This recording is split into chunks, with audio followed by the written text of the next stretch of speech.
में भी 30 सेंट कमाने की कोई खास खुशी नहीं होती थी। तब कॉमिक्स की कीमत 10 सेंट हुआ करती थी, इसलिए मैं अपनी कमाई को कॉमिक्स पर खर्च कर देता था और घर लौट जाता था। चौथे हफ्ते के बुधवार तक मैंने काम छोड़ने का मन बना लिया था। मैं सिर्फ इसलिए काम करने के लिए तैयार हुआ था क्योंकि मैं माइक के डैडी से पैसा कमाना सीखना चाहता था। इसलिए मैं 10 सेंट प्रति घंटे की गुलामी कर रहा था।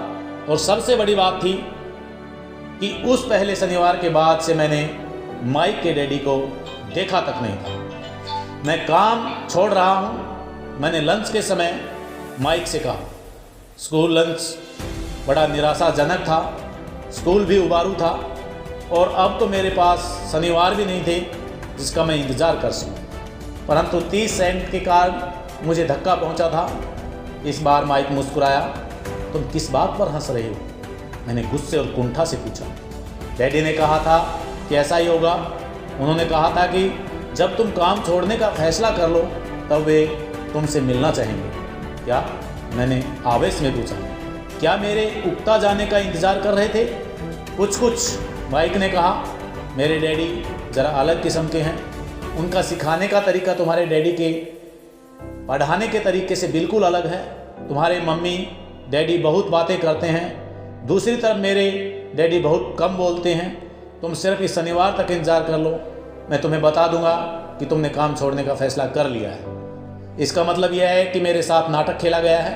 नहीं, ऐसा नहीं हुआ, पर शायद हो सकता है डैडी शनिवार को इसके बारे में समझाएंगे। मैं उनका सामना करने के लिए तैयार था। यहाँ तक कि मेरे असली डैडी भी उनसे नाराज़ थे।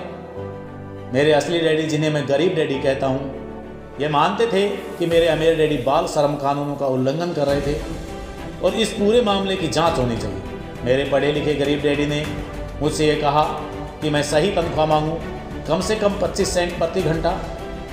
मेरे गरीब डैडी ने मुझसे कहा कि अगर मेरी तनख्वाह नहीं बढ़ती है तो मुझे तत्काल नौकरी छोड़ देनी चाहिए, और वैसे भी तुम्हें उस घटिया काम की कोई ज़रूरत नहीं है। मेरे गरीब डैडी ने झल्ला कर कहा।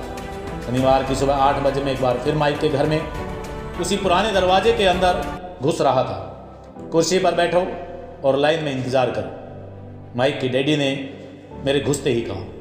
फिर अंदर जाकर अपने छोटे से ऑफिस में बैठ गए जो बेडरूम के पास था। मैंने कमरे में चारों तरफ देखा, परंतु मुझे माइक नहीं दिखा। अजीब सा महसूस करते हुए मैं उन्हीं दोनों महिलाओं के बगल में बैठ गया जो मुझे 4 हफ्ते पहले वहीं पर मिली थी।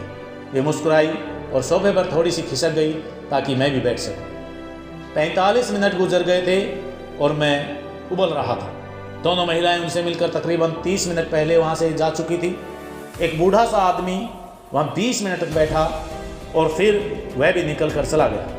घर खाली था और हवाई में खुशनुमा सुबह को मैं सीलन भरे अंधेरे में लिविंग रूम में बैठा हुआ था और इस बात का इंतज़ार कर रहा था कि एक लालची और बच्चों का शोषण करने वाला आदमी मुझसे बातें करे। मैं सुन सकता था कि ये फ़ोन पर बातें कर रहे थे, ऑफिस में इधर उधर के काम कर रहे थे और मुझे नज़रअंदाज कर रहे थे। मेरी इच्छा तो हो रही थी कि मैं उस घमंडी आदमी से बिना मिले ही घर लौट जाऊं, और किसी वजह से मैं रुक गया। आखिर 15 मिनट बाद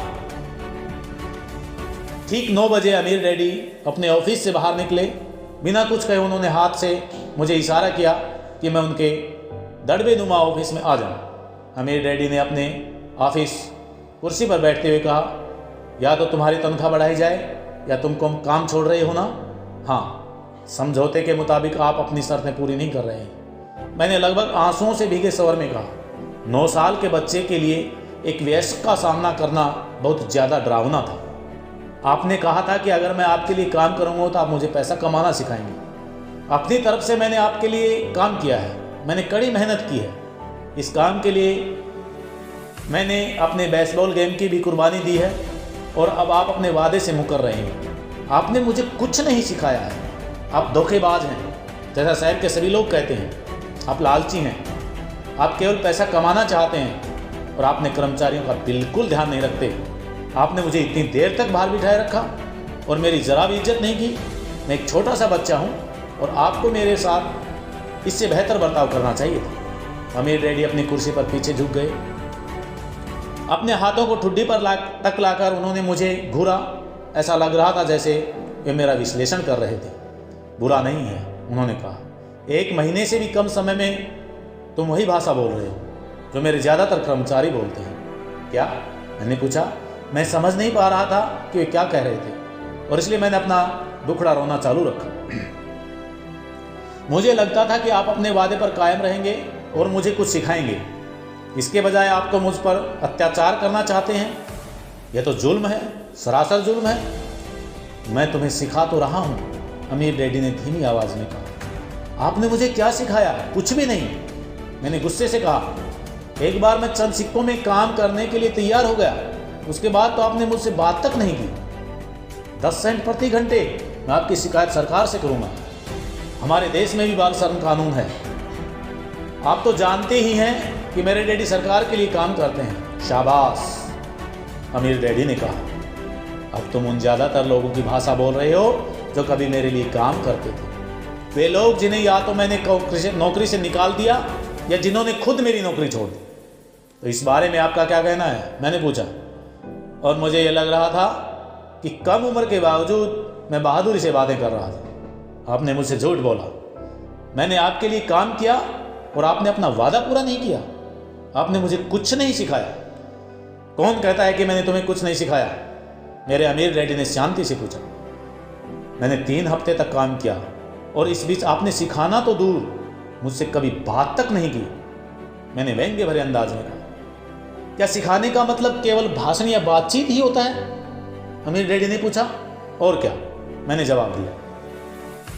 इस तरह से वे तुम्हें स्कूल में सिखाते हैं, उन्होंने मुस्कुराकर कहा, परंतु जिंदगी तुम्हें इस तरह नहीं सिखाती। और मेरा यह मानना है कि जिंदगी सबसे बढ़िया टीचर होती है। ज़्यादातर वक्त जिंदगी आपसे बातें नहीं करती। यदि एक तरह से आपको धक्का देती है, हर धक्के के जरिए जिंदगी आपसे कहती है, जाग जाओ, मैं तुम्हें कुछ सिखाना चाहती हूँ।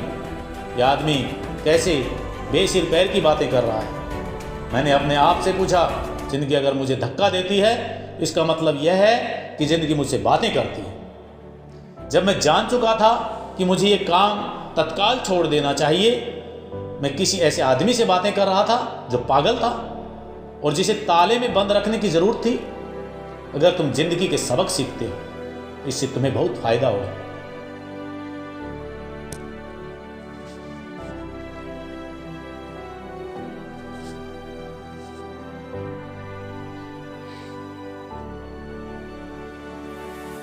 अगर तुम जिंदगी के सबक सीखते हो तो इससे तुम्हें बहुत फायदा होगा।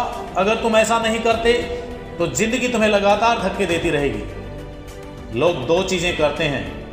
कुछ लोग जिंदगी के धक्कों को सहन करते चले जाते हैं, बाकी लोग गुस्सा हो जाते हैं और जिंदगी को धक्का दे देते हैं। परंतु वे धक्का देते हैं अपने बॉस को, अपने काम को, अपनी पत्नी को या पति को। वे ये नहीं जानते कि जिंदगी उन्हें धक्का दे रही है। मैं नहीं जानता था कि वे किस बारे में बातें कर रहे थे। जिंदगी हम सब के धक्के मारती है। कुछ लोग हार मान लेते हैं, बाकी के लोग लड़ते हैं, कुछ लोग सबक सीख लेते हैं और आगे बढ़ जाते हैं। वे जिंदगी के धक्कों का स्वागत करते हैं।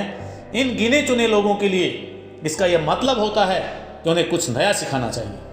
वे सीखते हैं और आगे बढ़ जाते हैं। ज़्यादातर लोग छोड़ देते हैं और कुछ लोग तुम्हारी तरह लड़ते भी हैं। अमीर डैडी खड़े हो गए और उन्होंने टूटी फूटी खिड़की को बंद कर दिया। अगर तुम यह सबक सीख लेते हो तो तुम एक समझदार, अमीर और सुखी युवक बन सकते हो। और अगर तुम यह सबक नहीं सीखते हो तो तुम जिंदगी भर अपनी समस्याओं के लिए अपनी नौकरी, कम तनख्वाह, अपने बॉस को कोसते रहोगे। तुम हमेशा ऐसे बड़े मौके की उम्मीद करते रहोगे जो आए और तुम्हारी आर्थिक समस्याओं को सुलझा दे। अमीर डैडी ने मेरी तरफ देखा कि क्या मैं अब भी उनकी बात सुन रहा हूँ। उनकी आंखें मेरी आंखों से मिली। हम एक दूसरे की तरफ देख रहे और हमारी आंखों के बीच संप्रेषण की धाराएं बहने लगी। आखिर जब मैं उनके संदेश का मतलब समझ गया तो मैंने अपनी नज़रें झुका ली। मैं जान गया था कि वे सही थे। मैं उन्हें दोषी ठहरा रहा था, जबकि सीखने की जिद मेरी ही थी। मैं फालतू में ही लड़ रहा था। अमीर डैडी ने आगे कहा, अगर आप इस तरह के आदमी हैं जिसमें हिम्मत नहीं है तो आप ज़िंदगी के हर थपेड़े के सामने हार मान जाते हैं। अगर आप इस किस्म के आदमी हैं तो आप ज़िंदगी भर सुरक्षित खेल खेलते रहेंगे, सही चीज़ें करते रहेंगे और किसी ऐसे वक्त का इंतजार करते रहेंगे जो आने वाला नहीं है, और फिर आप एक बोरिंग बूढ़े की तरह मर जाएंगे। आपके बहुत से दोस्त होंगे जो आपकी सिर्फ इसलिए तारीफ करेंगे क्योंकि आप एक मेहनती और भले आदमी थे। आपने अपनी ज़िंदगी सुरक्षित खेल खेलने और सही चीज़ें करने में गुजार दी, परंतु सच बात तो यह है कि आपने ज़िंदगी के थपेड़ों के सामने घुटने टेक दिए। आप खतरा मोल लेने की अमीर डैडी ने आगे कहा, अगर आप इस तरह के आदमी हैं जिसमें हिम्मत नहीं है तो आप ज़िंदगी के हर थपेड़े के सामने हार मान जाते हैं। अगर आप इस किस्म के आदमी हैं तो आप ज़िंदगी भर सुरक्षित खेल खेलते रहेंगे, सही चीज़ें करते रहेंगे और किसी ऐसे वक्त का इंतज़ार करते रहेंगे जो आने वाला नहीं है, और फिर आप एक बोरिंग बूढ़े की तरह मर जाएंगे। आपके बहुत से दोस्त होंगे जो आपकी सिर्फ इसलिए तारीफ करेंगे क्योंकि आप एक मेहनती और भले आदमी थे। आपने अपनी ज़िंदगी सुरक्षित खेल खेलने और सही चीज़ें करने में गुजार दी, परंतु सच बात तो यह है कि आपने ज़िंदगी के थपेड़ों के सामने घुटने टेक दिए। आप खतरा मोल लेने की कल्पना तक से डरते थे। हकीकत में तो आप जीतना चाहते थे, परंतु आपके लिए हारने का डर जीतने के रोमांच से ज़्यादा ताकतवर साबित हुआ। अंदर से आप और केवल आप जान पाएंगे कि आपने कभी जीतने की कोशिश नहीं की। आपने सुरक्षित खेल खेलने का विकल्प चुना। हमारी नज़रें एक बार फिर मिली। 10 सेकंड तक हम एक दूसरे की तरफ देखते रहे और एक बार फिर मैंने